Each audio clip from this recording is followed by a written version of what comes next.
Good afternoon. I'm Michael Vermita, the President and CEO of the Westchester County Association, the leading economic development and professional advocacy group in the Lower Hudson Valley. Welcome, and thank you all for joining us and tuning in for this very important candidates forum for the Democrats seeking to succeed Congresswoman Nita Lowey, representing New York 17, which encompasses large portions of Westchester County and Rockland County. Even though this forum will focus on business and economic development, it is not responsible to host an event such as this without the mention of circumstances surrounding the shameful homicide of George Floyd. What we ask of our elected leaders is to empower us to solve our collective problems and to appeal to our better selves. We hope that whomever is elected, that he or she will serve with wisdom, intellectual vigor, and empathy. Due to the size of the field, we have grouped the candidates into two, each lasting approximately 45 minutes and with a brief break in between. Leading off in the first group will be Mondaire Jones, Allison Fine, Asha Castleberry Hernandez, and David Buckwald. In the second group will be Evelyn Farkas, David Carlucci, and Adam Schleifer. Our moderator today is Mark Lungariello. Mark is a veteran LoHud Journal News political correspondent, and he will moderate today's panel. And I'll bring Mark in now to discuss the ground rules and walk us through the format details. Thank you. Thank you for that. So what we will do is we'll begin with opening statements, and each candidate will get 2 minutes for their opening statements. There will be a 30-second warning, which will be this bell sound. When your time is up, that'll give you a warning, and then it will come once again once your time is completed. So we will also, once we switch to the question and answer portion, we will switch the order so that different people get a chance to begin and on different questions. The questions have been formulated with input from members of the association. And so without further ado, I think we'll begin with the opening statements. The selection is random, and we will start. The first opening statement will come from Ms. Castleberry Hernandez. You'll have 2 minutes. Ms. Castleberry Hernandez. Yes, thank you so much, Mark. Thank you, Westchester County Association, as well as LoHud, for this wonderful forum. My name is Asha Castleberry Hernandez. I'm originally from Terrytown, and I'm running for Congress because, I have the leadership and experiences to lead. I have been working in federal government for quite some time, since 9/11, through the Army Reserves, with the rank of major right now. Worked at the United Nations, as well as worked in the state as National Guard, working at places like Indian Point. One of the reasons why I decided to run is because I felt that I wanted to help build an economy that works for everyone. I've been pretty much doing a lot of analysis and reading a lot in terms of why our economy doesn't necessarily work for everyone. Is one reason is because there's not enough resources poured into certain parts of the district. And as your elected official, I would definitely make sure that we build equitable opportunities. I think that, as we're going from a crisis to a crisis, we're going from COVID, now we're dealing with the killing of George Floyd. There's so many issues involving economic inequality, and some of it involves racial. So we have to be very vigilant on the type of legislation that we are supporting in Washington to ensure that we're promoting or including more equitable opportunities. I'm no stranger to that fight. I have actually started an organization down in Washington, D.C. called Diversity National Security Network, where we fought for more equitable opportunities regardless of race, gender, ethnicity, if you're a disability, because there's a lot of that lacks in Washington, which I think a lot of my opponents do not know. So I'm no stranger to that. I've actually worked very closely with the Office of Diversity in the House of Representatives to ensure that more people have fair opportunities for job opportunities. So we're looking at it, we could definitely apply that same type of methods here in our Congressional District 17. So I'm that fighter, I'm that advocate. I understand what it feels like to be in this type of situation. Thank you. Thank you, Ms. Castleberry Hernandez. Second will be Ms. Fine, Allison Fine next. 2 minutes for your opening statement. Thank you. Thank you, Mark, and thank you to LOHUD and the Business Council for hosting this important forum. Our country is aching in pain right now, and I hope everybody who is watching is safe and healthy and as whole as we can be right now. I grew up in Sleepy Hollow. I live here now. I raised 3 children in the river towns. This is my home. I care deeply about what happens here. I have been a local community leader my entire life. I am past president of Temple Beth Abraham and the founder of the network of elected women to support women at a municipal level who face enormous struggles and sexism in their roles. In addition, right before I ran for this office, I was chair of the national board of NARAL, became chair of that board while we were watching the Kavanaugh hearings. My area of expertise is on the use of technology for social good. I've been a technology futurist for the last 15 years. I've written 3 books about it. I've been working with the Gates Foundation on how to make sure that we use AI and automation for good moving forward. It's because of all of those experiences that I wanted to run for this office to ensure that we can move to the next economy, move from the industrial age to the green economy. And the central part of that is ensuring that every single worker has access to a set of universal benefits that stays with them instead of staying with the job. Did I just hear the bell? That was the 30-second warning. Oh, 30-second warning. Okay. We critically need new leaders in DC. I'm the only one running in this race who is not career government, career politician. We need people who understand innovation, entrepreneurship, who are agile and creative. We have a once-in-a-century opportunity to remake our economy, remake our country, and we shouldn't waste it. Thank you. Okay, thank you for that. Just to reiterate, the first bell will be on the 30 seconds remaining on your time. So with that, let's go to our third speaker, Mr. Mondaire Jones. 2 minutes for your opening statement. Hi, everyone. I'm so grateful to the organizers of this event and to everyone tuning in.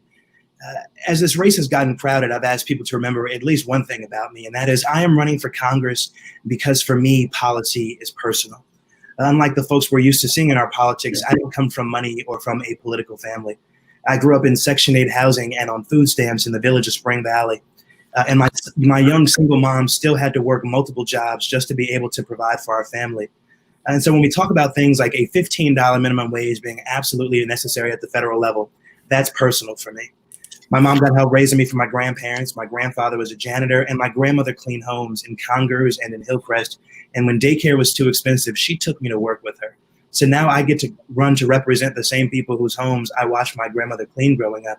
And you can imagine that when certain former presidential candidates like Elizabeth Warren, who endorsed my campaign on January 28th, talk about providing universal childcare in this country, that is a need that I know to be true.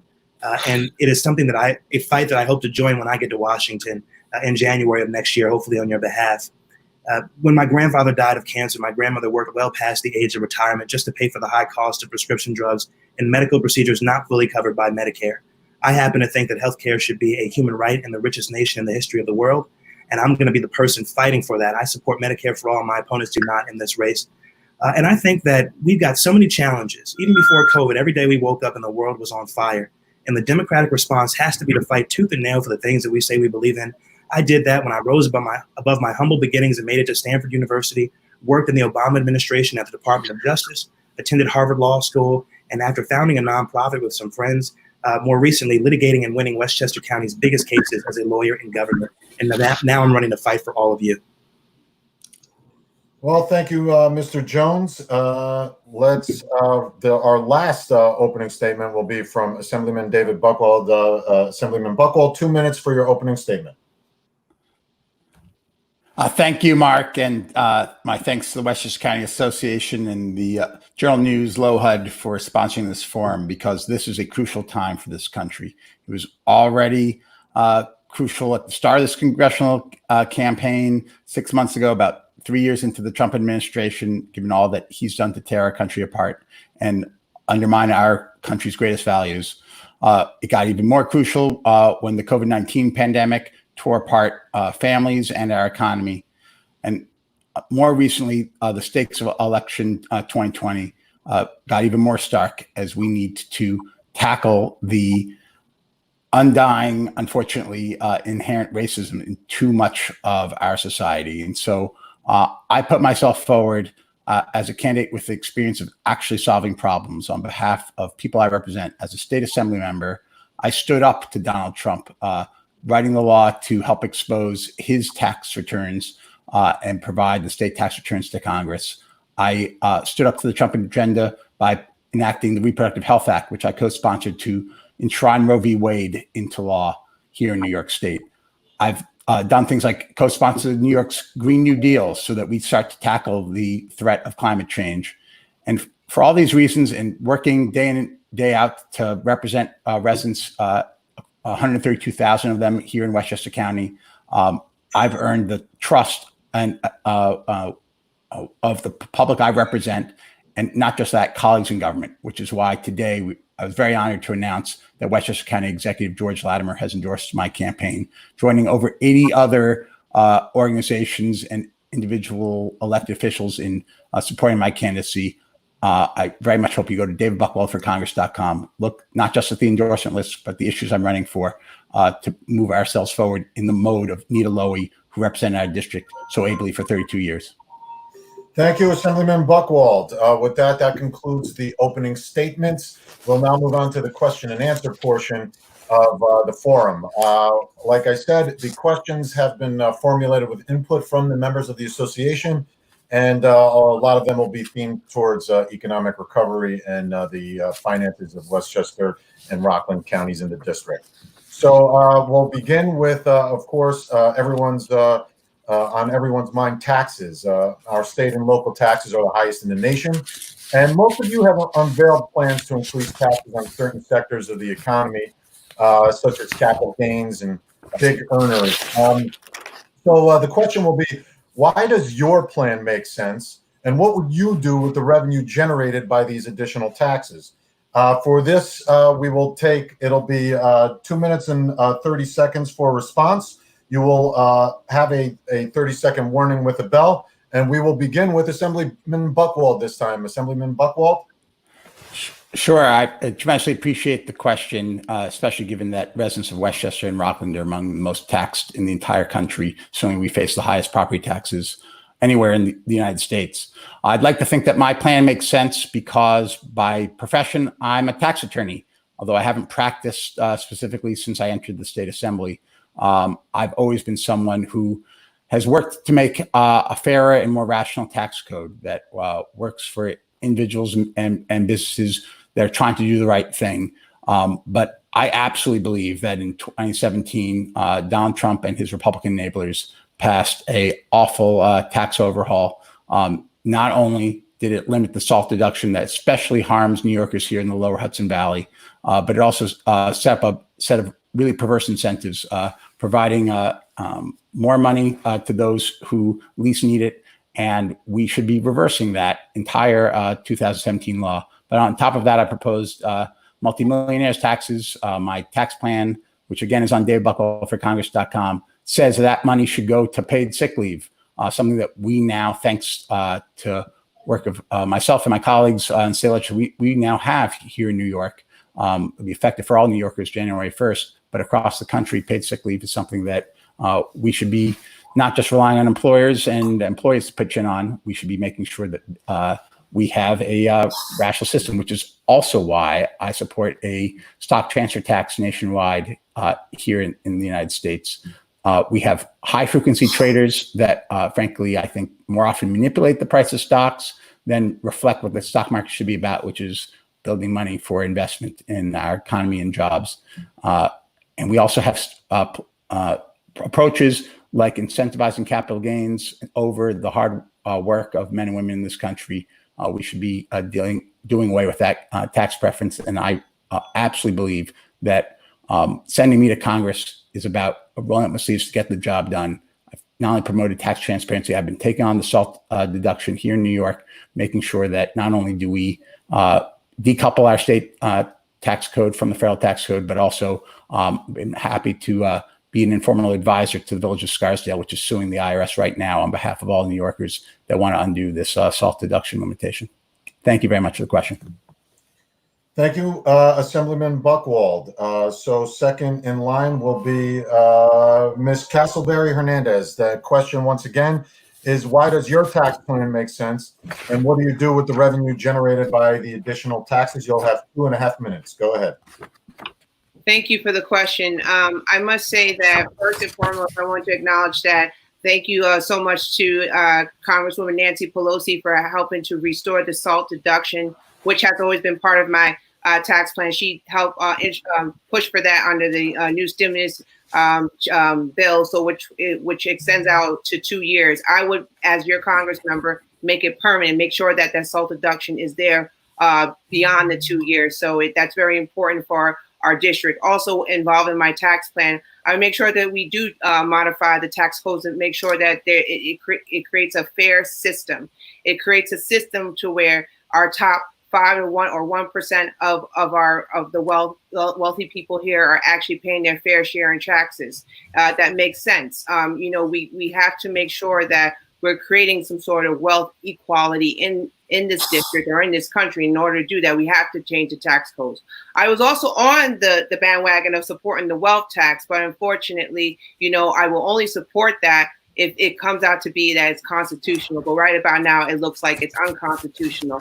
But at the end of the day, we have to always figure out a way through our tax system how can we generate more revenue to support programs like the Green New Deal, which needs a massive amount of government revenue, as well as paying off student loan debt, which is a big issue for young people like me, and also reducing down the deficit, which is right about $22.3 trillion. And if it continues to grow, that's going to go into default, and people like my daughter and her generation will have to end up paying that debt. So the whole point is, as far as my tax plan, is to continuously generate enough government revenue so we can pay off or pay up all these domestic programs that we really need. And of course, and last but not least, definitely use it to help support my plan of a pathway to Medicare for all. A Medicare for all is about an estimate of $12.3 trillion.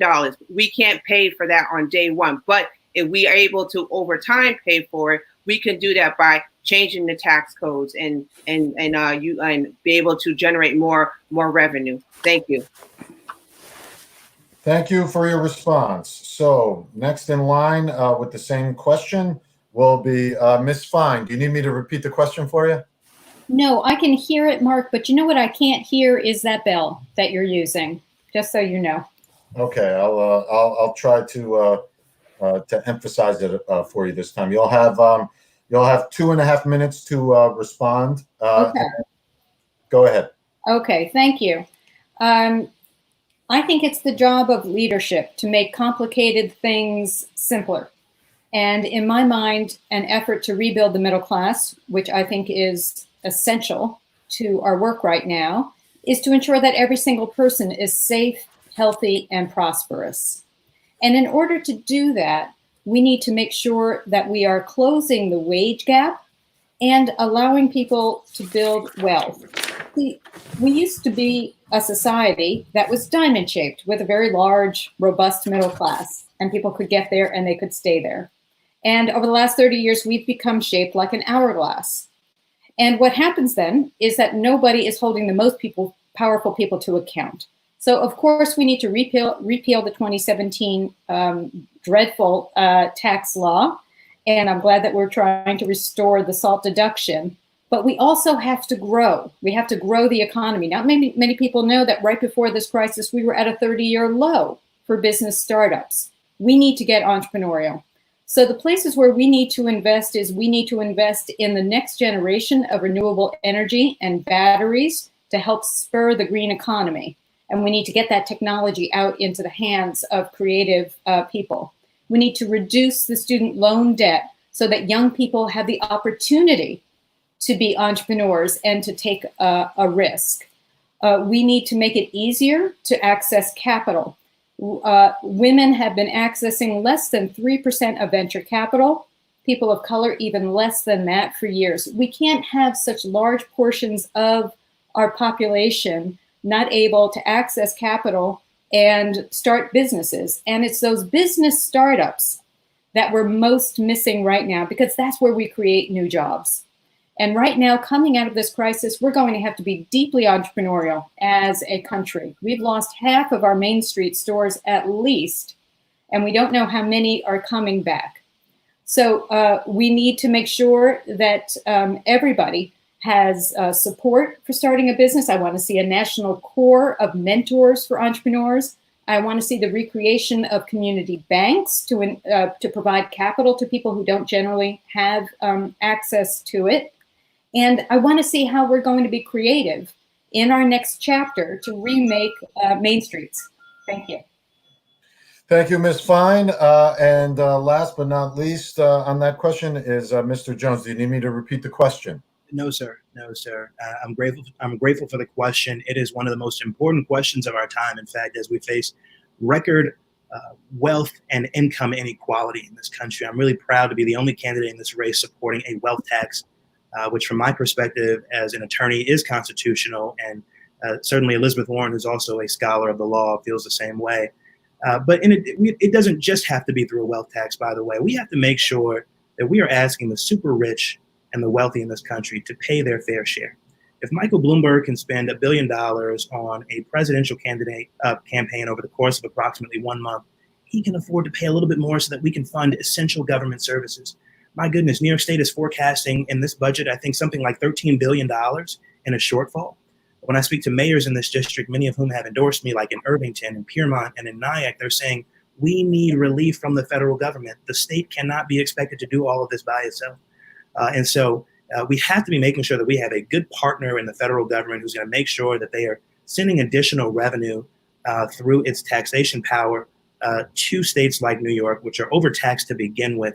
Of course, we have to lift that $10,000 cap on the SALT deduction. That has not happened yet. The House passed a bill and the Senate said that it will not vote on it. So we have to continue to press the Senate and indeed this year flip the Senate from red to blue. But also, as someone else mentioned earlier today, we have to make sure that we eliminate this arbitrary distinction in the law between capital gains and ordinary income. You know, Mr. Schleifer in this race has proposed a system of taxation where if you make under $1 million, but you do it with $999,000 in income with stock investments, you'd be paying a lower tax rate than the essential worker making $40,000. That is unconscionable to me as someone who grew up in a household where my mom had to work multiple jobs, getting paid ordinary income and paying more in taxes, frankly, than people who are much wealthier than she is. We need economic fairness. That is something that has been animating my campaign from the beginning of this race, even as other people talk about Russia and prosecuting Donald Trump as though we have any authority to do so, you know, as we run for Congress right now. It's the economic message that's really resonating with people, and for good reason. Okay, thank you for the response. Let's move on to the next question. Mark Lungariello from the Journal News speaking with the candidates, the Democratic candidates in the primary for the 17th Congressional District in Westchester and Rockland counties. The next question is on energy. And in roughly a year, Indian Point Nuclear Power Plant will complete its phased shutdown. There's also a moratorium for new gas supply from Con Edison. How do you see the lower Hudson Valley transitioning to a new energy future? Once again, we'll give 2.5 minutes, and this time it will we'll begin with Ms. Fine. So this is a core question for the future prosperity of our district, as well as the future fight in making sure that we are addressing the climate change crisis. This was the first year, in fact, I just saw a report where renewable energies are outstripping, in terms of demand and supply, coal for the first time. I strongly believe it is time for us to pivot. We need to stop subsidizing fossil fuel companies to billions of dollars a year in total, and we need to pivot to the green economy. We also are going to need to shut down Indian Point safely. I don't know that that's going to happen in a year's time because we do not have a plan. The Nuclear Regulatory Commission has not developed a plan for what to do with all of that radioactive material once the plant is shut down. There's no place to put it. So that will not be a final solution to that, to Indian Point. I have a proposal to pivot from the EPA to the Department of Economic Sustainability, because we have a greenhouse gas problem. We have a biodiversity problem. We have a loss of species problem. We have a resilience problem. And we need a federal government response that addresses all of these issues. And we need a federal agency that is ensuring that all the different parts of the federal government are responding to this issue. And in our district in particular, we need to make sure we have, in Westchester, for instance, we have the Hudson River and we have the Sound. I just saw an estimate that in the next 50 years, the Hudson River will rise 17 feet. Let me say that again. The Hudson River is going to rise 17 feet. We've got to bury the electrical grid and update it. We have to raise the shorelines. We have to prepare for this new future. Thank you. Thank you, Ms. Fine. Next up will be Mr. Jones. Do you need me to repeat the question? Yeah, yes, please, too, for me. I think we're having a connectivity problem with Mr. Jones, so we'll come back to him. Next in line is Assemblyman Buckwald. Thank you. I think when it comes to energy, the first thing that we are very cognizant of here in the Lower Hudson Valley is that we need to have a energy distribution system that works not just on sunny, beautiful days like today, but when there's a significant storm. And we've seen time and time again, from just before I was elected to the New York State Assembly with Superstorm Sandy to more recently in March 2018 with storms Riley and Quinn, that unfortunately we have not had a reliable distribution system. That's part of why I teamed up with local, county, state, and federal officials and formed with George Latimer, my co-chair, United Westchester, a group that held Con Ed and NYSEG, our utility companies here in Westchester County, to account. And in that particular storm, Orange and Rockland performed better, but it was absolutely something that I really feel undermined public confidence when we were told this was going to be a once-in-a-lifetime experience, and yet here we were just a few years later with extended power outages for 7 to 10 days. But we do have a big issue with Indian Point closing. My biggest concern is that the potential transfer to Holtec has not been a transparent process. I'm not confident in Holtec's ability to manage the decommissioning process and to preserve the safety of things. And we need to make sure that we provide forms of revenue by, say, taxing the spent fuel rods, as Congressman Nialowi and Assemblyman Sandy Galiff, who's endorsed my candidacy, have proposed, so that Buchanan and Cortland and Henry Hudson School District and Westchester County more broadly are served with that extra revenue to replace what they're going to be losing from Indian Point. But all the more, we need to make sure that we are transitioning energy-wise to a cleaner economy.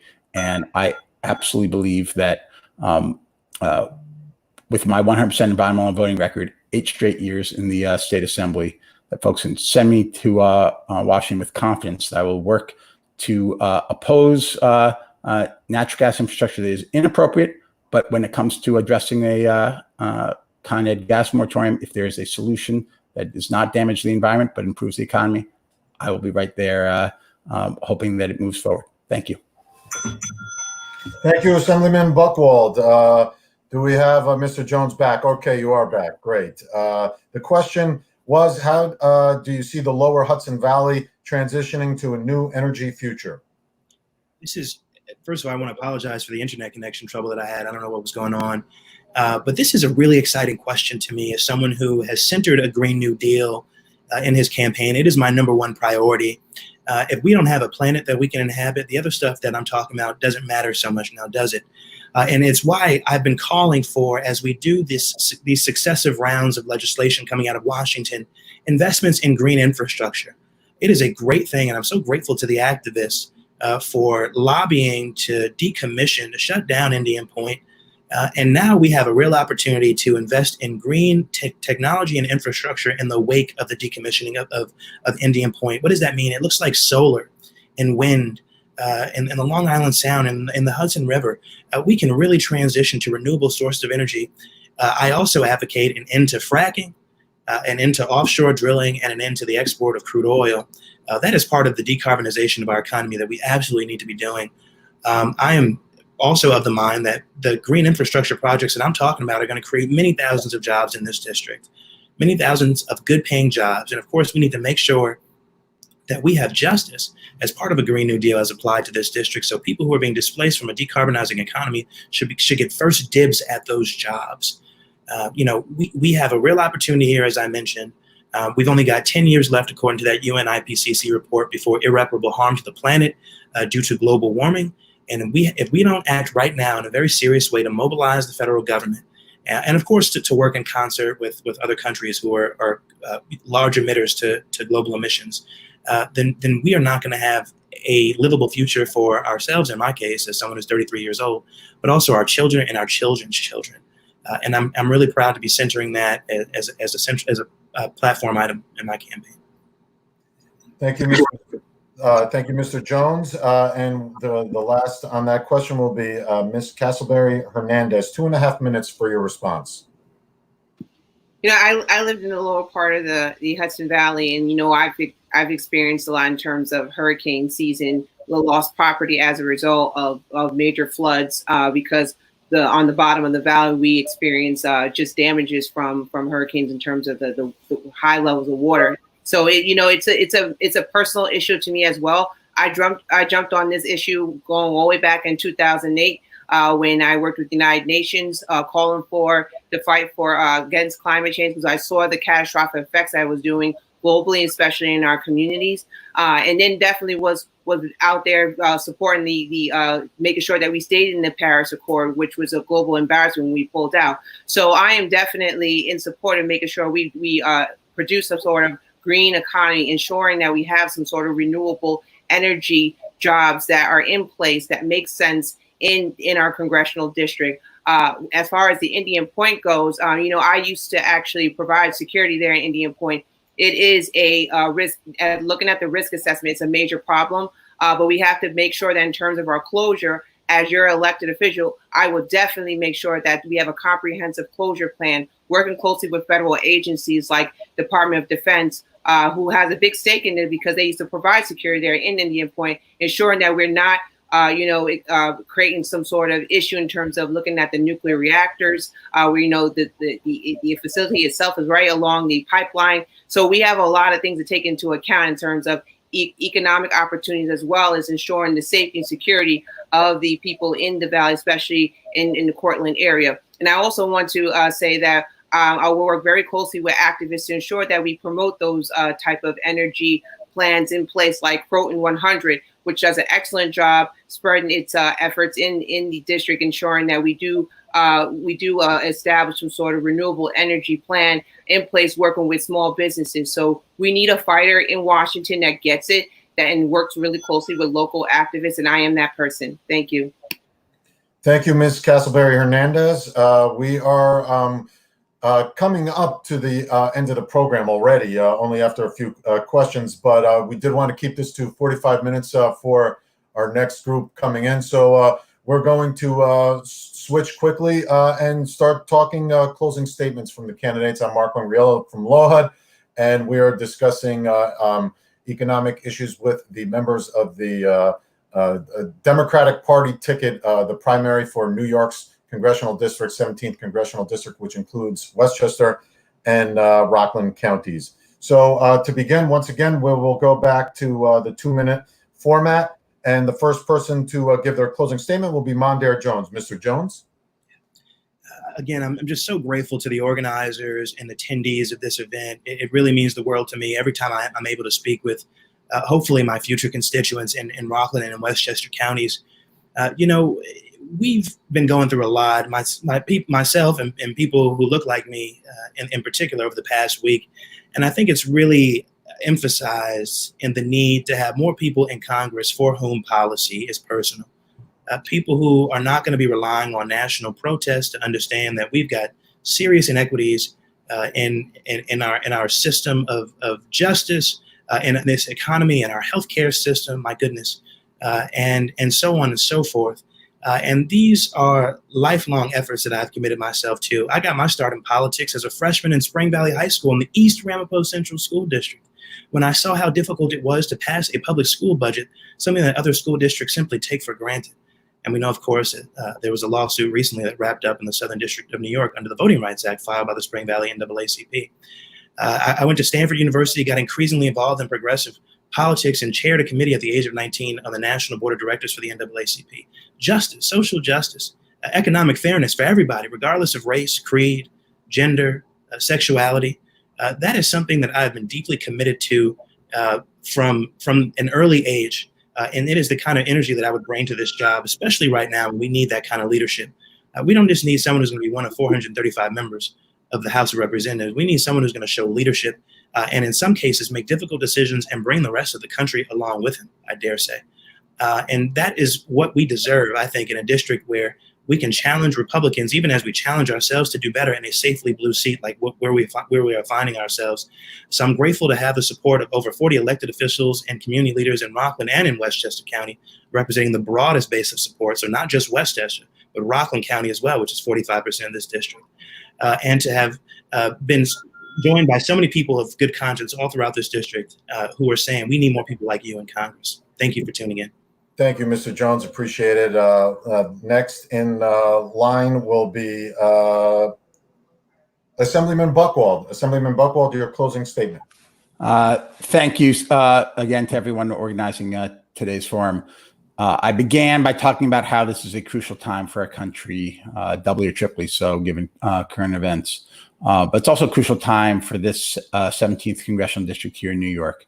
We are losing a lifelong committed public servant who's given so much of herself, Anita Lowy. We're going to have a freshman member of Congress one way or another. And I ask you for your support because although there are many other issues that we didn't get to today, things like defending a women's right to choose, dealing with gun safety, an issue on which I also have a 100% voting record, just like I have on choice and the environment and so many other things. What we really need is someone who can go to Washington from day one, work to get the job done and solve problems on behalf of Lower Hudson Valley residents. I've enacted over 70 proposals of mine in New York, not easy things, but things of real meaning. A constitutional amendment to take on corruption in Albany, allowing the removal of taxpayer-funded pensions from corrupt public officials, going after Donald Trump even as a state assembly member, not just talking the talk, but walking the walk. And that's why so many residents of this congressional district are coming behind me, not just most recently George Latimer. Before that, State Senator James Skoufis, who represents 2 of the 5 towns in Rockland County, Tom Kleiner, the former Rockland town supervisor in Orangetown. And I believe that people want someone who gets the job done, who will go to Washington and know that not just a member of Congress, but you are the only member of Congress from Rockland and Westchester counties. And I would be honored to have your support. Again, please visit davidbuckwaldforcongress.com to read more about me and to support my campaign. Thank you, Assemblyman Buckwald. Next will be Asha Castleberry Hernandez. Ms. Castleberry Hernandez, your closing statement. So thank you for this wonderful forum. As we look at what happened in terms of COVID-19, as well as the recent social injustices that have gone on that have definitely impacted people like me who are, this is very personal as well. This is a clear reminder we need someone in Washington that does not just give you lip service, that has the leadership, that has the experiences, that understands the struggles of so many issues that can best represent us in Washington. I'm someone who definitely, again, from Tarrytown, New York, and I have a lot of support going on. It's growing in both Rockland and in Westchester County. I've been endorsed by the Deputy Mayor of Tarrytown, as well as received a lot of support in Rockland as well, and also by a former Major General who advised President William Clinton. So we need someone who understands issues, not just in terms of our domestic, but foreign policy as well. I was the first person to come in this race when I said that we need somebody who's strong on national security. Why is that? Because I learned as a soldier serving in a combat zone like in Iraq that we have global threats that can definitely devastate us, not on just in the international community, but here at home. And then what happened 3 months later, here comes COVID that hits us hard, penetrates right through our borders and hit us home where we're right now, facing 100,000 people that have been dead. That comes from experiences. And we need that. We need that. We need someone who understands how the world works, how our domestic policy works, and connect it and be able to really know how to legislate in Washington. So I am that person. Please join me at www.ashaforcongress.com. And thank you so much. Thank you, Ms. Castleberry Hernandez. And to conclude, we will go to Allison Fine. Ms. Fine, your closing statement. Thank you, Mark. And I'm glad to clean up here and bring us home. This has been a pleasure to share my thoughts on some policy issues with folks. We have a really important decision to make here in terms of where we go from here. And that's really the key question. Where do we move from here? How do we get to the next chapter in our country's history? I am a pioneer in the use of technology for good, and it's incredibly important to our country that we win the future with tech integrated in it. We need to make sure that we are rebuilding an economy where every single person has an opportunity to be prosperous and to have a living wage. And we need to remake our democracy to ensure that every single person can be seen and can be heard. And we can't do any of those things unless women have full rights. We too often talk about politics and leadership as this laundry list of policies. That is not how we're going to get from here to there. We need to have a vision. We need to have leaders who can institute that vision. And I have been doing that locally and nationally. I'm the only one in this race that has both of those experiences. And it ensures that we can pivot our government from being so focused on corporations to becoming fully human-centered. Everybody needs a chance to succeed. Every woman needs a chance to have access to reproductive health care, access to capital, and to be able to work and take care of her children. Right now, it's been appalling to me that we're looking at opening up the economy when schools and camps and daycare centers are closed. What is it we want parents to do with their young children? We cannot recreate a country that is equal and just unless every single person has an opportunity to succeed. Thank you. Thank you, Ms. Fine. Mark Lungariello from the Journal News and LOHUD.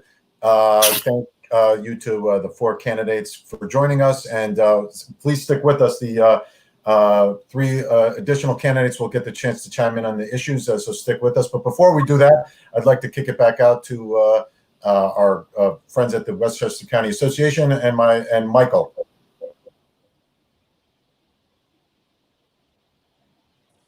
Okay, I'm unmuted. So we're at halftime now. Thanks for all the viewers for tuning in. Again, this is a candidates forum for New York 17 that's being co-hosted by my association. That's the Westchester County Association in collaboration with the Journal News and LOHUD. There is so much more we would like to get to discuss, but obviously in the interest of time, we're going to have to keep things short, keep the program moving along. A special thanks to the candidates who participated in the first half: Mondaire Jones, Asha Castleberry Hernandez, David Buckwald, and Allison Fine. We'll have our second group of candidates coming in at the top of the hour. That's Evelyn Farkas, David Carlucci, and Adam Schleifer. And just as a reminder, the primary is June 23rd. You can also vote by mail this year. There have been some liberalization of that policy, so you have no excuses to get your voices heard in this incredibly important election. So we'll see you guys at the top of the hour. Please stay tuned for more. Thank you.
Welcome back, everybody. For those of you just joining, my name is Michael Romita. I'm the president and CEO of the Westchester County Association, the leading economic development and business advocacy group for the Lower Hudson Valley. This is the second half of our program. In the first half of our program, we heard on economic and business issues from Mondaire Jones, Allison Fine, Asha Castleberry Hernandez, and David Buckwald. The second group today will be Evelyn Farkas, David Carlucci, and Adam Schleifer. So I want to thank you all for tuning in to hear from them on economic development and business in the Lower Hudson Valley as they race against each other to succeed Nita Lowey, representing New York 17. Even though we'll be focusing on economic development and business, of course, this is all in the backdrop of the recent developments, the shameful homicide of George Floyd. It lays bare some injustices in this country which are related to the economy, and of course, Westchester County and Rockland County are not immune to these difficulties. So thanks for tuning in, and we look forward to hearing from the candidates. Thank you. Now handing it over to Mark Lungariello, who will be our moderator for today. Thank you, Michael.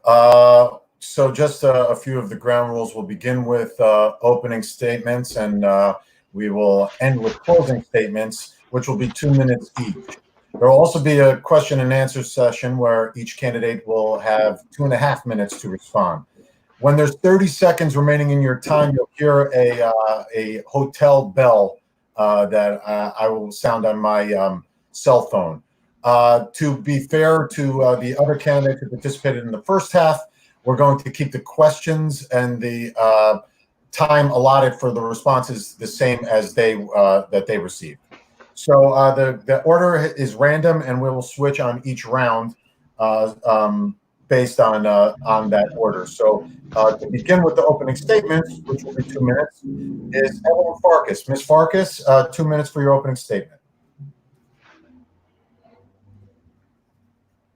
I believe we're having audio trouble with you. Sorry, I muted myself. Thank you very much to HUD and Michael Romita. Thank you to everyone for organizing this. My name is Evelyn Farkas. I was President Obama's Deputy Assistant Secretary of Defense for Russia, Ukraine, Eurasia. I'm in this race to protect the American dream, our political freedom, and economic opportunity. This is deeply personal for me. My parents are refugees. They fled communist Hungary with nothing. My mother literally had a sandwich in her pocket. When they got here, they spoke very little English. They took odd jobs. And when I was a month old, they moved out here to Westchester, where they raised me and my 3 siblings. I grew up having to work hard to contribute to the family income to help raise my sisters. My parents taught us about hard work. They also taught us about history by teaching us about the Cold War, World War II, and the Holocaust. And I grew up determined that I would use American military might and power to put an end to genocide, to put an end to killing, to put an end to the bad history. I went to graduate school. I focused on ethnic conflict and nationalism. I worked in Bosnia as a human rights officer. And then I worked 20 years in Washington, in Congress and the Pentagon, helping defend American democracy. I worked for 7 years on the Senate Armed Services Committee staff, drafting and passing legislation at the federal level. I'm the only candidate that can say that, and that is why I know I can take the baton from Nita Lowey on day 1 with no on-the-job training required and help this district address all of the problems we face. My last job, I was working as an appointee of President Obama's in the Pentagon. I came out of that job understanding that there was suddenly a nexus between this candidate Trump and the Russian government, and I got on national television. I was one of the first to raise the alarm. For my trouble, I was attacked by the far right. I call them the bad Seans, Sean Spicer, Sean Hannity. They tried to silence me, but they couldn't. And this is why I'm here today. This is a moment for all hands on deck. We need experienced people such as myself when we are experiencing multiple global crises: the corona crisis, the economic crisis, the global climate crisis, and on top of that, of course, our festering wound of racism and the legacy of slavery. And let's cut it there and move on to the next opening statement. Next up for their opening statement is State Senator David Carlucci. The Senator Carlucci. Well, thank you for having me. It's an absolute honor and a privilege to be here on this stage with these candidates here today. And I'm running for Congress to pick up where Congresswoman Nita Lowey is leaving off. The past 10 years, I've represented Rockland and Westchester in the New York State Senate. And last year, I was able to get more bills on the governor's desk than any lawmaker in the state of New York. So I have the energy and the experience to hit the ground running. We need to make sure that our next member of Congress is going to fight like crazy to get real tax reform passed so that middle-class families have a future. Right now, we should declare the middle class an endangered species. And unless we act with laser focus to reform our tax policies, we are going to have a major problem. We have to take on climate change like I've done in the New York State Senate. I passed the Green Amendment, which will be a constitutional amendment to our state's constitution to guarantee the right to clean air, clean water, and a healthy environment. That type of leadership we need in Congress. I passed New York State's version of the Green Amendment, which I look forward to doing in Congress as well. And I've worked with my colleagues even across the aisle to get real common sense gun control legislation passed with the SAFE Act and other gun reforms. And I look forward to bringing that to Congress as well. Look, oh, I heard the bell. That's the 30-second warning, Senator. Oh, okay. Okay, thank you. Well, I ask that please go to davidcarlucci.com to get more information, and please vote for me on June 23rd to represent you in Congress. Look, before I was elected to the Senate, I was the town clerk in the town of Clarkstown. Before that, I worked for Congressman Engel doing casework. And before that, I mowed lawns for my neighbors in New City. So I have each level of experience and know the ins and outs of local government, our federal government and state government, and know how to get the job done. Thank you, Senator. And last but not least, we will go to Adam Schleifer. Mr. Schleifer, your opening statement.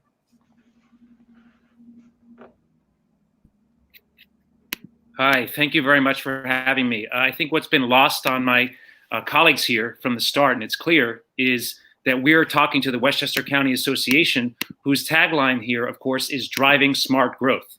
Unfortunately, my two colleagues here don't know very much about that at all. We have someone who knows a lot about Ukraine and who's focused entirely on Ukraine from the beginning of her career to the beginning and end of her campaign. She doesn't know one thing about uses and sources or a balance sheet. She's never done one thing in business. She doesn't know anything about entrepreneurship. She doesn't know how to support growth. She doesn't know how to drive growth. Mr. Carlucci knows a little bit about Albany. He knows a little about caucusing with Republicans when he promises to work with Democrats. But of course, he's never done anything significant in the private sector, nor does he have one lick of federal experience. I am a consumer protection regulator for Governor Cuomo, where I regulated our insurance and our banking industries, where I took on fraud and predatory lending practices and predatory foreign exchange practices and abuses in our medical malpractice systems. And I actually believe in capital markets, but I know how to make sure that they're fair and that they're productive, and that the precondition for them being productive is that they're fair. And that's what I've done, and I've done it at the highest levels of the private sector, where I work for the world's leading law firm for 5 years, taking on the biggest cases in our nation's history, including those arising out of the financial collapse in 2008. I have the sophistication, the business acumen, and the experience at all levels of the private sector, the state, and federal government, where I was a federal frauds prosecutor. So I know my way around the business. I know innovation. I understand how all of these things connect. I understand how we need to repeal the entirety of the Trump tax plan, how we need a carbon tax to spur smart innovation through policies that are productive and drive innovation and that are creative and pragmatic. And I'm simply the only one in this race who can bring all of those things to the table, notwithstanding what we've been hearing so far. Thank you. Thank you, Mr. Schleifer. With that, we will move on to the question and answer section. As you know, 4 other candidates on the primary were on the first half of the forum. And to keep it equal, we're going to stick to the same questions and time frame that they were allotted, which was 2.5 minutes for your responses.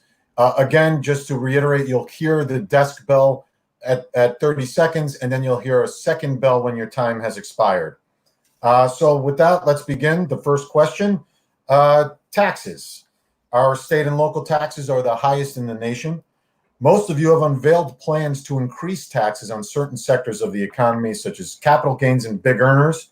So the question is, why does your plan make sense? And what would you do with the revenue generated by these additional taxes? To answer first, we will begin with Senator Carlucci. Senator Carlucci, 2.5 minutes. Thank you. I think this is one of the key issues that we have to address in Congress. We need comprehensive tax reform. That means repealing the disastrous Trump policies that were put in place. We have to repeal the cap on the SALT deductions. And I believe that we have to go further in making sure that we not only raise the taxes on the wealthiest Americans, but we lower taxes on middle-class families and our low-income earners. Look, in the New York State Senate, I passed the ABLE Act, Achieve a Better Life Experience, that allows people with qualifying disabilities to save money in a tax-free savings account.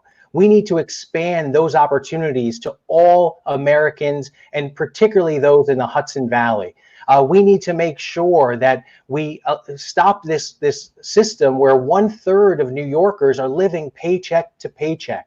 That's a recipe for disaster. How do we change that? By changing the tax code to not benefit the rich, but benefit those that are the poorest among us. I have a plan to eliminate capital gains tax on low-income earners. Let's allow those that are not earning much money to be able to invest in the stock market and encourage them to do so. Another piece of legislation that I have that I think will go a long way is in terms of reducing the income tax on middle-class families, as well as investing in our education system. By doing that, we can make sure that educating our children doesn't fall solely on the backs of property taxpayers. In Rockland and Westchester counties, we have some of the largest tax bills in the nation. That's something that has to stop. Another piece of legislation that I look forward to passing is the reinstating the commuter tax credit. So the idea there is the home office tax credit. Right now, under the Trump policies, the only way you could take advantage of that is if you are the owner of that business. Right now, we have so many New Yorkers that are working from home and are unable to qualify for the home office tax deduction. That's something that we need to change. And not only will that put more money into families' pockets, but it'll also help our environment. By when we get back to normal and escape the pandemic, that we can have people working from home and do it productively. Let's leave it there. Okay. Next up is Adam Schleifer. Mr. Schleifer, why does your plan make sense? And what would you do with the revenue generated by these additional taxes? Yes, thank you. So first of all, the main thing I'm focused on, as is the district, is removing the cap on the SALT deduction, which was a punitive and cynical, politically motivated attack by President Trump on the blue states, and it disproportionately hits hardworking New York homeowners, along with those in other states that the president believed did not sufficiently pledge their allegiance to him in the prior election. And we have to get rid of that, and we have to relieve the homeowners who relied upon that long time existing tax benefit when they made the biggest economic decisions of their lives, which was to buy their home, which for most people is their largest single economic asset. Now, that said, I would undo the entirety of President Trump's tax plan, would raise $4 trillion over a decade. It's been praised by Mayor Pete Buttigieg's senior economic advisor as exactly what we need. It's more progressive than hopefully President-to-be Joe Biden's plan, because it would cap capital gains at $1 million in earnings, so that people who are incredibly wealthy pay their fair share. Because as Warren Buffett points out, there's no reason folks like him should be paying a tax rate which is essentially lower than the folks who work for him. And so I would raise $4 trillion over a decade, and I would also raise more with a carbon tax. What we would do with that is we would balance our budget, because that's an issue of intergenerational justice that we've gotten away from. So first we need to stimulate now with coronavirus. Eventually we need to start reducing our deficit spending so that we don't saddle the next few generations with incredibly high debt when interest rates rise that they have to pay Chinese lenders for. And we need to fund universal pre-K, family leave for both parents in the house, and medical leave, and do all sorts of things, including infrastructure. I have a plan for national service, which will include an infrastructure core, but we need a tremendous investment on our infrastructure, which will drive, of course, business activity and get a great ROI, return on investment. I know the folks watching this know what that means, even if not everyone else here does. And so those are some of my priorities. And I guess I would also point out we do need to put back the corporate tax rates to where they were beforehand. It does not affect the small business owners and their S corps and C corps, but we do need to have the largest corporations paying more so that we can have a fiscally responsible tax base and one that's also fair. We see right now that we have neither of those things, and I'm looking forward to bringing them all into office this coming January. Thank you. Thank you, Mr. Schleifer. And the last to answer that question, we will go to Ms. Farkas. Why does your plan make sense, and what would you do with the extra revenue generated by those taxes? 2.5 minutes. Sure. Thank you, Mark. So first of all, I want to say that for those who don't know, when you are an authorizer on Capitol Hill and you are responsible for the Department of Defense, you are responsible for overseeing and authorizing billions of dollars. And you are responsible for watching out for the taxpayer money. And so I oversaw budgets for 7 years in Congress, and then, of course, in the executive branch when I worked in the Pentagon. I understand very well complicated and expensive budgets, and I know how to look out for the taxpayer in the process. Now, when it comes to the tax plan, this is where, if we're taking the taxpayer money, we need to do it wisely. First of all, we need to roll back the components of the Trump tax bill that are, frankly, just a big payday to the very wealthy. So we need to implement higher marginal taxes above 1 million, 5 million, and 10 million.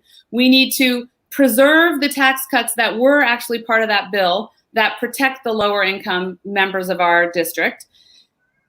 And then we need to, of course, make sure that we put the right kinds of taxation on capital gains taxes so that they are taxed the way wages are.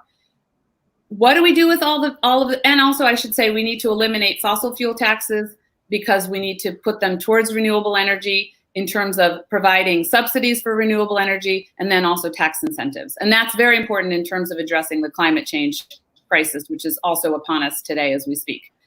Where do we put the proceeds? As I said, some of it goes to renewable energy, some of it goes to building a green new infrastructure, some of it should go to K through 12 education, which is critically important. It is the basis for equal opportunity in America, and all of these things should really build the basis, the foundation for equal opportunity in America. A fair tax system can get us the revenues that can make it possible to, again, put money into infrastructure, education, and then job training. We need to provide funding to the local community colleges in Rockland and Westchester to provide lifelong training, and partner with unions to do the same thing, some of the things that unions are already doing today. But ultimately, we need to make sure that we provide a level playing field for all of the citizens here today, and obviously repealing the SALT tax is part of that, and doing everything we can at the federal level to push down the level of taxes that people pay, the amount of money they have to take out of their wallets to live in Westchester and Rockland. Thank you, Ms. Farkas. I'm Mark Lungariello with the Journal News in LoHUD, and you're watching the second half of the forum with the Democratic primary candidates. As I said earlier, to keep it fair to the first half and the 4 candidates that joined us at the beginning of the program, we're keeping the questions and the time for responses the same as they were given. So let's move on, and the next question has to do with energy. So once again, your responses will be 2.5 minutes, and you'll hear the first bell at the 30-second mark when you have 30 seconds remaining, and then a second bell when your time has expired. In roughly a year, Indian Point Nuclear Power Plant will complete its phased shutdown. There's also a moratorium on gas supply from Con Edison. The question is, how do you see the lower Hudson Valley transitioning to a new energy future? For this question, we'll begin with Adam Schleifer. Mr. Schleifer? Yes, thank you. So we've learned a lot in these past few months even about Indian Point. Some of the headlines: there was an OIG report which concluded and made findings that the regulators in charge of assuring our safety vis-a-vis the natural gas pipeline that was put right underneath the nuclear plant was put in and approved without adequate scientific investigation and with mistaken parameters for its safety and mistaken assumptions about how quickly that gas supply could be shut off from its sources in Texas. And so what we've learned is that we don't have adequate oversight here, and we need to do a better job. And that's the job of Congress, to oversee our executive branch and its administrative functions like that. So I will be committed to ensuring our safety and the orderly decommissioning of that reactor 2 and then reactor 3, and ensuring that those folks who live in and around Cortland and Verplank and Buchanan specifically, that they don't shoulder the economic burden alone for the safety benefits that 10 or 20 million Americans around the region will gain from its orderly and safe decommissioning. So I want to be clear, we need to make sure they're not left high and dry, shouldering the whole burden for what we all benefit from. That said, look, it's why I favor a carbon tax, which will disincentivize the use of fossil fuels in energy generation and transportation in all aspects of our economy. What we need to do is either look at, as I know we've been doing, and I've spoken to leaders there, look at a wind mill generation source exactly on the site of part of Indian Point, and or continue to work on solar and even hydroelectric, which there are significant strides being made in hydroelectric generation north of us. And we need to look closely at whether or not that can be a source that can fill the gap, so to speak, in our energy generation. So that's what I would like to do. I would like to have a carbon tax which makes renewable sources of energy compete on a level playing field, because as economists would say, we need to force fossil fuels to internalize the economic and pollution externalities of their dangerous forms of generation. And we need to ensure that no matter what happens in the markets with fossil fuels or coal, that we don't have a scenario where we're relying on those outdated and dangerous technologies to generate our energy. So I'd like to let the market innovate on its own with the right set of federal incentives, including a carbon tax. And I would like to encourage us to use hydroelectric sources of power to the extent those are necessary, and we can't get more from wind and solar, along with the battery technology, which is tremendously promising and innovating very quickly, I'm glad to say. Thank you, Mr. Schleifer. Next up, Evelyn Farkas. How do you see the lower Hudson Valley transitioning to a new energy future? 2.5 minutes. Yeah. So it's critical that we make this transition, obviously, as fast as possible. We are in a climate crisis. And as you said earlier, Mark, we do have laws in place that are really trying to restrict our reliance on fossil fuels and natural gas. So what we need to do, obviously, I've already said it, we need to remove at the federal level the fossil fuel subsidies. We also need to enact the carbon tax that Adam mentioned, so that fossil fuel companies are paying for what they're doing in terms of polluting. At the same time, the federal government, while I am also mindful of our deficit spending, this is not the moment, now that we have a crisis, now that we need to come out of a depression, to be stingy. And so we need to put money into renewable energy. We need to put money into developing solar, wind, and other technologies, and to foster those industries. So provide them not just with tax incentives, but if needed, subsidies. We may also need to consider stopgap assistance to households if the price of their electricity, if the price of their utilities does rise. Hopefully that won't be the case. Hopefully the market will take care of what's needed. And we have seen a lot of positive trends in that direction under the Obama administration, certainly.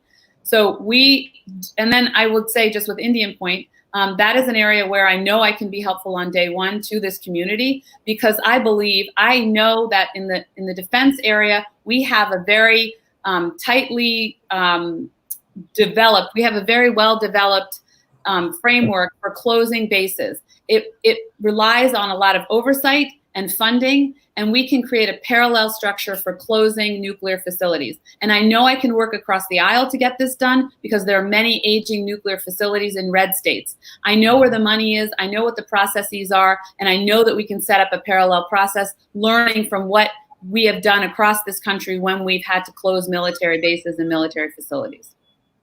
So thank you for the question. Thank you very much, Ms. Farkas. And last, we will go to Senator Carlucci. How do you see the lower Hudson Valley transitioning to a new energy future?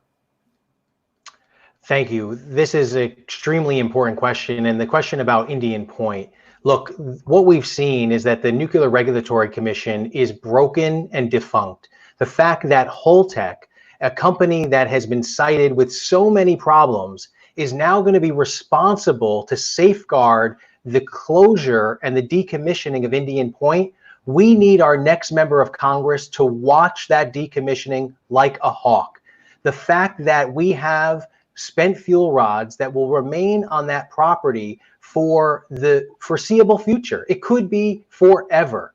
And that is a real problem. So we need the NRC to come into Rockland and Westchester counties and explain to us exactly what is happening. The fact that Holtec comes in and says that the fund that's been in place for the decommissioning may not be enough should sound off the alarm bells and have everyone very concerned and worried about this process. We need to re-examine it and safeguard the health and safety of our community. The fact that we don't have these questions answered now is an absolute disgrace, and we need our next member of Congress to make sure that we get real, solid answers. This has been kicked down the road far too long, and enough is enough. The fact that the Inspector General comes out and says we've got a fault line, we have a pipeline that could be hazardous to the Indian Point and to the safety of our community is absolutely outrageous. These are issues that should have been tackled a long time ago. However, we can't look in the past. We have to look forward and tackle them now. Look, I think that by investing in our environment, in pushing back against climate change, is a way that we can safeguard the future for all of us and all of our children, and make sure that we restart our economy and become the leaders on clean energy here in New York State, in our country, and be an example for around the world. That's why I authored the Green Amendment to the New York State Constitution, and I want to see it as an amendment to the United States Constitution, because I believe there's nothing more important than clean air, clean water, and a healthy environment. We have to remember that. We can't take Mother Nature for granted. We cannot continue to put economic interests before the interests of our health and our safety. I believe we have a future in hydropower, in wind power and solar power. We'll leave it there. And with that, we are coming to the end of the question and answer segment. As I said earlier, to keep it fair for the 4 candidates who participated in the first half of the forum, we are trying to keep the time allotted for responses and the questions identical. So with that, we're going to move to the closing statements. And just to reiterate the ground rules, it'll be 2 minutes. Again, I'm Mark Lungariello. You're watching the forum with 3 of the candidates in the Democratic Party primary for the 17th Congressional District in New York, which includes parts of Rockland and Westchester counties. So to begin with the closing statements, again, it'll be 2 minutes. We'll begin with Evelyn Farkas. Ms. Farkas, your closing statement. Okay, well, it's all of Rockland and parts of Westchester County. Thank you again for the opportunity to be here to participate in this forum. We are losing Nita Lowey. We are losing a trailblazing, experienced, powerful woman, the chairwoman of the House Appropriations Committee. We should have the person following her be the most experienced, the person who can take the baton from her and not require any on-the-job training. And that person is me. I have already drafted and passed legislation at the federal level when I worked as a senior staffer on the Senate Armed Services Committee. And yes, that's what senior staffers do. They actually get involved heavily in the legislative process. Second, I have worked for President Obama as a senior appointee in his administration, helping him address crises, including removing chemical weapons from Syria and the Ukraine crisis. I know what it's like to sit in the Situation Room and to have to make these big decisions and to know how to manage them. I also know how to manage them from Capitol Hill because I was in the Senate when 9/11 happened and we had to deal with the aftermath. I also know the processes. I know the people. Most of all, I am empathetic. I know that there's a time when we all need government to help us. I am the child of a family that needed help in the beginning. And I myself have been a beneficiary of federal assistance along my trail, if you will. And so I believe strongly that what we need in this district, in this time of crisis, when we are facing a coronavirus, when we are facing an environmental climate crisis, when we are facing an economic crisis, and when we are crying out for social justice, is an experienced hand. We don't want to send somebody who needs to get trained, who needs to learn the ropes in Congress. So I thank you again for your time and your attention, and I hope that you will vote for me, Evelyn4ny.com. Thank you, Ms. Farkas. Let's go next to David Carlucci, State Senator. Senator Carlucci, 2 minutes for your closing statement. Well, thank you, Mark, and I want to thank everyone involved in putting this forum on today, and I want to thank the candidates in this race. Look, I'm the only one in this race who has the experience of actually working for Congress, for working for the town of Clarkstown, and being the town clerk, and knowing the ins and outs of local government, in serving in the state Senate, and passing more legislation last year than any lawmaker in the state of New York. I've never shied away from a fight and have always ran towards the problems and trying to fix them. And I have the scars to show it. I've worked in hard situations, in gridlock situations, and have pushed that logjam forward so that we could break through and get real results.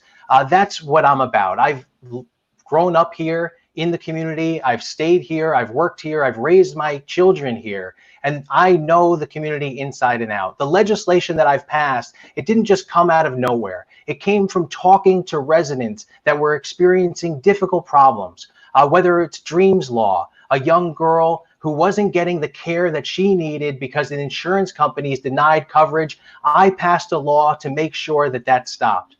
Working with survivors of domestic violence to pass legislation to make sure that they could report the crime of domestic violence in any police jurisdiction in the state of New York. I've passed legislation to allow for people to go to problem-solving courts instead of being incarcerated, getting them deferred from the criminal justice system and getting them the help that they need and they deserve. Look, we need a fighter in Congress. We need someone that will fight to the end to deliver results in our community.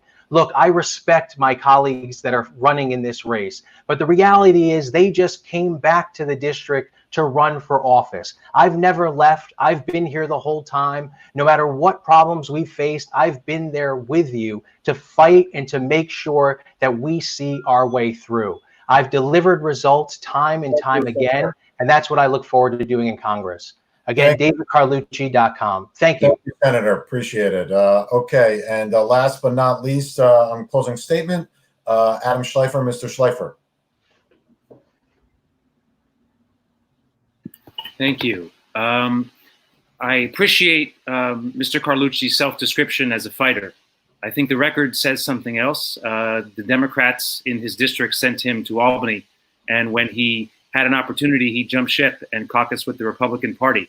So I would say he's more of a surrenderer and a ship jumper than a fighter. But I guess I hope he believes what he said and that he can reflect on that and explore the meaning of fighter to him. To me, being a fighter means standing up for the people, the real people of this country, keeping your promises, making sure that we have a just and fair economy and society, that people have the preconditions that they need to not be bullied and taken advantage of, and not have a president, of course, who betrays every constitutional principle that our country was founded upon.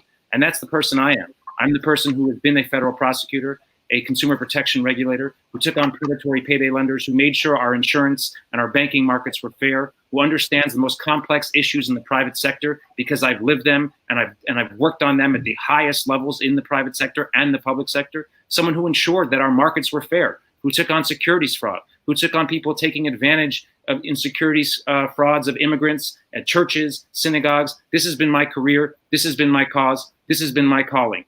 And I will do everything it takes to know when to step in and when to get out of the way and allow the great economic potential of our region to be realized, whether it's investing in transportation infrastructure so that Rockland can step fully into the light and not be forced into the shadows by an unfair and unequal distribution of transit and infrastructure resources, or supporting the great innovators and corporate leaders of Westchester with policy and tax incentives that they need to do the great work they do to make our lives better. I'm here to fight for prosperity and justice, and to borrow the words of the WCA, I'm here to help you all drive smart growth and drive smart growth in our country. Thank you very much.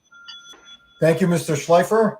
And with that, I'd like to thank all three of you, Senator Carlucci, Mr. Schleifer, and Ms. Farkas. Thanks so much for joining us here. Thank you. I'm Mark Lungariello with the Journal News in LoHUD, and this is the end of the candidate forum for the 17th Congressional District in New York and Rockland and Westchester County. A lot of the questions that you heard were formulated, submitted through members of the Westchester County Association. There is much to talk about economic development and other issues, and of course, that we did not have time to get to. But with that, I do want to kick it back out to Mr. Romita. Thank you so much. Thanks, Mark. Thanks for kicking it back to me. There's so much we just didn't have the time to get into, whether you're talking about the impact of the local real estate market, the healthcare industry, how we rebuild after the effects of COVID, what's happening with unemployment, small business and entrepreneurship, and of course, the important impact of our nonprofits. So there's still a lot to talk about. In closing, I want to thank LOHUD and the Journal News for partnering with my organization, the Westchester County Association. I want to thank all of the candidates, the ones that led off in the first group, that's Mondaire Jones, Allison Fine, Asha Castleberry Hernandez, and David Buckwald. And of course, this group that joined us more recently, Evelyn Farkas, David Carlucci, and Adam Schleifer. Voting is June 23rd. Please get out and vote and get your voices heard. We have a lot of qualified candidates. I wish them all luck, and thank you to the members, the watching viewers who have joined us today.